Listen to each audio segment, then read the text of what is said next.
नमस्कार दोस्तों, SMD channel के अंदर आपका बहुत बहुत स्वागत है। दोस्तों, इस वीडियो के अंदर हम बात करेंगे निफ्टी 50, बैंक निफ्टी और सेंसेक्स के बारे में। कल यानी 10 सितंबर के दिन हमारे लिए इंट्राडे ट्रेडिंग के लिए कौन से इंपॉर्टेंस लेवल हो सकते हैं, क्या टारगेट्स हो सकते हैं, इन सब के बारे में हम बात करेंगे। और दोस्तों, आज निफ्टी 50 की एक्सपायरी थी। मुझे उम्मीद है आज आपको डेफिनेटली प्रॉफिट हुआ ही होगा। आप देख सकते हैं मुझे भी आज एक डिसेंट सा प्रॉफिट आज के दिन निफ्टी 50 के अंदर मिलता हुआ देखने को मिला है। अब ज़रा दोस्तों हम चार्ट पर हम चलते हैं। चार्ट पर शुरुआत हम करेंगे दोस्तों निफ्टी 50 से। आज की एक्सपायरी हमारी काफ़ी अच्छी रही थी। बहुत ज़्यादा अच्छी तो नहीं कहेंगे दोस्तों, लेकिन जितने बड़े मूव की हमें उम्मीद थी उतना बड़ा मूव जो हमें आज के दिन देखने को नहीं मिल पाया था। लेकिन दोस्तों, उम्मीद है कि आने वाले टाइम में शायद हमें एक बड़ा मूव निफ्टी 50 के अंदर आता हुआ देखने को मिलेगा। हालांकि दोस्तों, हो सकता है ये हमें नीचे की तरफ देखने को मिले, क्योंकि आज का जो मार्केट है दोस्तों, गैप अप ओपनिंग हुई थी। वो जो गैप हमें देखने को मिला था हल्का सा यहाँ पर, इसका करेक्शन हो सकता है दोस्तों कि आने वाले एक या दो दिनों के अंदर हमें देखने को मिल सकता है। यानी कि नीचे की तरफ हमें मार्केट जाता हुआ देखने को मिल सकता है। अभी हम अपने इंपॉर्टेंस लेवल के लिए बात कर लेते हैं दोस्तों। ऊपर में रेजिस्टेंस क्या है हमारे दोस्तों अभी के लिए, कल के लिए 24,879 से लेकर 24,968, ये दो इंपॉर्टेंट रेजिस्टेंस लेवल दोस्तों। और इसके ऊपर 25,085, ये हमारे इंपॉर्टेंट रेजिस्टेंस लेवल हैं दोस्तों अभी के लिए। और सपोर्ट कहाँ पर है, एक तो 200 दिन का मूवी एवरेज भी हमें सपोर्ट देने का काम कर रहा है, प्लस 24,768 और 24,651, ये हमारे इंपॉर्टेंट सपोर्ट लेवल है। और इसके अलावा दोस्तों, कल हमने बात करी थी हमारे कैंडलस्टिक पैटर्न की। यहाँ पर एक bullish hanging man candlestick pattern बना था, जिसका हमने लो मार्क कर रखा है। क्योंकि दोस्तों, अगर इसमें अभी नीचे की तरफ हमें गिरावट देखने को मिलेगी तो सेलर पूरी की पूरी कोशिश करेंगे इस रेंज के आसपास तक निफ्टी को लाने की। तो ये लेवल हमारे लिए काफ़ी ऊपर है। और दोस्तों, कल के दिन हमारा एक इंपॉर्टेंट लेवल इधर भी था। मैं आपको दोबारा से लाइन ड्रॉ करके दिखा देता हूँ। अगर आपने कल की वीडियो देखी थी, इस कैंडलस्टिक पैटर्न का हमने कल हाई मार्क कर रखा था। और इसी के आसपास दोस्तों आज के दिन रेजिस्टेंस भी लेता हुआ हमें देखने को मिला था। हालांकि इस हाई के ऊपर हमें क्लोजिंग आज देखने को मिल गई है, इसलिए इसका हाई अब हमारे लिए इंपॉर्टेंट नहीं है।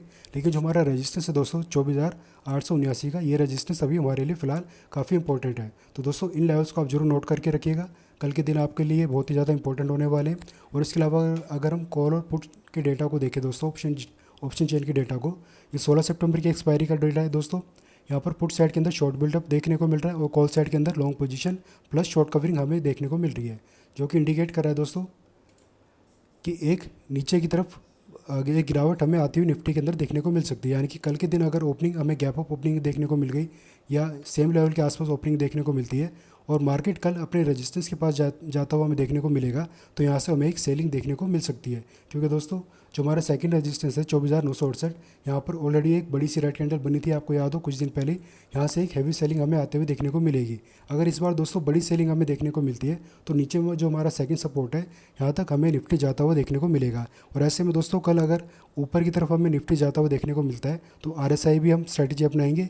आरएसआई 70 या 70 प्लस के आसपास हमें जाता हुआ देखने को मिलेगा, तब हम पुट साइड में अपनी पोजीशन बनाकर चलेंगे। और कल मान लीजिए गैप डाउन ओपनिंग हो गया और मार्केट हमें नीचे जाता हुआ देखने को मिल गया, पहले सपोर्ट के भी नीचे जाता है दोस्तों, तो जो हमारा सपोर्ट लेवल है 24,651 और इसके नीचे जो हमने लो मार्क कर रखा है अपने कैंडलस्टिक पैटर्न का, इसके आसपास भी आप बाइंग साइड में पोजीशन बनाकर चल सकते हैं। क्योंकि इस टाइम हमारा आरएसआई भी दोस्तों 25 से लेकर 30 के आसपास तक हमें जाता हुआ देखने को मिल सकता है। तो ये रेंज दोस्तों आप जरूर ध्यान में रखिएगा कल के लिए या फिर अगले एक दो दिन के लिए। अब इसके अलावा दोस्तों हम आगे बढ़ते हैं, बात कर लेते हैं बैंक निफ्टी के बारे में। बैंक निफ्टी का दोस्तों सबसे पहले हम ऑप्शन चेन के डेटा ही देख लेते हैं। ऑप्शन चेन का डेटा हमें क्या बता रहा है। ऑप्शन चेन के डेटा में देखें तो पुट साइड के अंदर दोस्तों लॉन्ग पोजीशन क्रिएट करी है ऑपरेटर्स ने और शॉर्ट बिल्डअप क्रिएट करा है कॉल साइड की पोजीशन के लिए। तो दोस्तों, आने वाले एक दो दिन के अंदर अगर हम बैंक निफ्टी के अंदर ट्रेडिंग करते हैं तो हमें कॉल साइड में पोजीशन बनाने में फ़ायदा होगा। अगर हमें कल दोस्तों बैंक निफ्टी नीचे जाता हुआ देखने को मिल जाता है अपने पहले सपोर्ट के पास, जो कि है 54,034 पे, तो यहाँ पर दोस्तों हम बाइंग साइड में पोजीशन बनाकर चल सकते हैं। और इसी सपोर्ट के ऊपर दोस्तों आप देख सकते हैं स्पिनिंग टॉप कैंडलस्टिक पैटर्न भी हमें देखने को मिल रहा है। हम इसके लो को भी मार्क करके चल सकते हैं दोस्तों। इसके लो से लेकर जो हमारा सपोर्ट है इस रेंज के आसपास अगर कल बैंक निफ्टी हमें देखने को मिल जाता है पहले ही हाफ में मार्केट के और आरएसआई भी 2530 के पास होगा, तब हम बाइंग साइड में पोजीशन बनाकर चल सकते हैं। क्योंकि ऑप्शन चेन का डेटा में साफ बता रहा है कि शॉर्ट बिल्डअप कॉल साइड के अंदर ऑपरेटर्स ने बना रखा है। और जब भी शॉर्ट बिल्डअप किसी भी साइड चाहे कॉल या पुट साइड ऑपरेटर क्रिएट करते हैं तो उसका मतलब होता है वहाँ पर एक शॉर्ट कवरिंग फिर जल्दी ही हमें देखने को मिलती है। तो हमें दोस्तों बाइंग साइड में पोजीशन बनानी है, वो भी कॉल साइड में। तो इस लेवल को भी आप जरूर ध्यान में रखिएगा दोस्तों, ये काफ़ी इंपॉर्टेंट है। और नीचे में हमारे जो डिमांड रेंज है जो कि बहुत ही ज़रूरी है दोस्तों, 53,601 से लेकर 53,691, ये हमारा बहुत ही ज़्यादा मजबूत बाइंग जोन है। यहाँ तक आना थोड़ा सा मुश्किल लग रहा है। अगर यहाँ तक हमें देखने को मिल भी जाता है अगले 2-4 सेशन में, तो बहुत ही ज़्यादा मजबूत रेंज है दोस्तों। यहाँ पर हमें आँख बंद करके कॉल साइड में अपनी पोजीशन बनानी चाहिए और टारगेट अपने ऊपर तक हम लेकर चल सकते हैं, या फिर आप अपने हिसाब से भी अपने टारगेट डिसाइड करके चल सकते हैं। तो कल के दिन अगर दोस्तों करंट लेवल पर हमें जो हमारे निचले सपोर्ट लेवल है, यहाँ पर अगर हमें कॉल साइड में जाने का मौका मिलता है, तो जो ऊपर पहला रेजिस्टेंस है यहाँ तक हम अपने टारगेट लेकर चल सकते हैं, या फिर हमारी जो ऊपरी रेंज है यहाँ तक हम अपने टारगेट लेकर चल सकते हैं। तो ये बात होगी दोस्तों बैंक निफ्टी की। अब जरा सेंसेक्स के ऊपर भी चल लेते हैं दोस्तों। सेंसेक्स के भी डेटा को हम देख लेते हैं। सेंसेक्स का ऑप्शन चेन की डेटा अगर हम देखें दोस्तों, 11 सितंबर की आपको पता है एक्सपायरी आने वाली है, थर्सडे के दिन इसकी एक्सपायरी है। यहाँ पर भी पुट साइड के अंदर शॉर्ट बिल्डअप क्रिएट हो रहा है और लॉन्ग पोजीशन बनी हुई है कॉल साइड में, प्लस कुछ एक स्ट्राइक पर इन द मनी की शॉर्ट कवरिंग हमें होते हुए देखने को मिल रही है।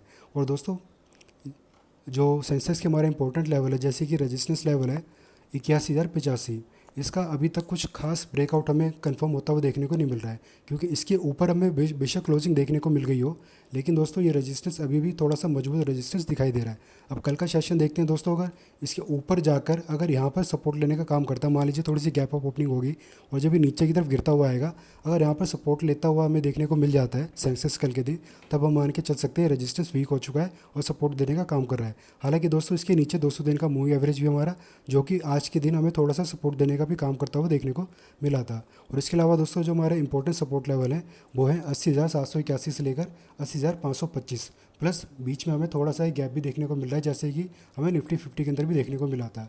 तो कल के दिन पूरे चांसेस है दोस्तों। कल के दिन अगर हम पुट साइड में जाता है, मान लीजिए करंट लेवल पर ओपनिंग हो जाती है या फिर इसमें भी हमें गैप अप ओपनिंग देखने को मिलती है, तो इस लेवल तक आप अपने टारगेट लेकर चल सकते हैं, क्योंकि करेक्शन पेंडिंग है दोस्तों, जो कि हो सकता है हमें आने वाले कल या परसों तक ये करेक्शन भी होता हुआ देखने को मिलेगा। और दोस्तों RSI स्ट्रेटेजी भी यहाँ पर हम इंप्लीमेंट करेंगे। कल के दिन अगर गैप अप ओपनिंग होती है या फिर तेज़ी का ट्रेंड हमें देखने को मिलता है, तो 70 प्लस या 70 के आसपास RSI होगा, तब हम अपने नीचे के लिए टारगेट डिसाइड करके चलेंगे, यानी कि पुट साइड में हम अपनी पोजीशन बनाकर चलेंगे और करंट लेवल तक अपने टारगेट लेकर हम चल सकते हैं कल के दिन। और ऊपर में रेजिस्टेंस, मेजर रेजिस्टेंस की अगर हम बात करें दोस्तों, वो है हमारा 81,660। इसके बीच में दोस्तों हल्के फुल्के से रेजिस्टेंस है, लेकिन देखना होगा कल की हमारी किस तरीके की ओपनिंग होती है, उसी हिसाब से हम आगे बात करेंगे। अगर बीच के रेजिस्टेंस की बात करें दोस्तों, जो हमारी बड़ी सी रेड कैंडल देख रहे हैं आप, इसका जो हाई है वो है 81,000, मैं यहाँ पर लाइन खींच देता हूँ। इसका ही हमें देखने को मिलता है 81,445। इस रेंज के आसपास जाने पर ही दोस्तों में रेजिस्टेंस फेस करता हुआ देखने को मिल सकता है सेंसेक्स। तो इन लेवल्स को आप जो दोस्तों जरूर ध्यान में रखिएगा, ये कल के दिन आपके लिए बहुत ही ज़्यादा हेल्पफुल होने वाले हैं अगर आप सेंसेक्स में भी ट्रेडिंग करने वाले हैं। तो दोस्तों मुझे उम्मीद है जो भी अब तक मैंने जानकारी आपको देने की कोशिश करी है कल के लिए निफ्टी, बैंक निफ्टी और सेंसेक्स के रिगार्डिंग, अगर ये जानकारी और लेवल्स आपको अच्छे लगे हो, यूज़फुल लगे हो, तो वीडियो को लाइक करना, चैनल को सब्सक्राइब करना। धन्यवाद।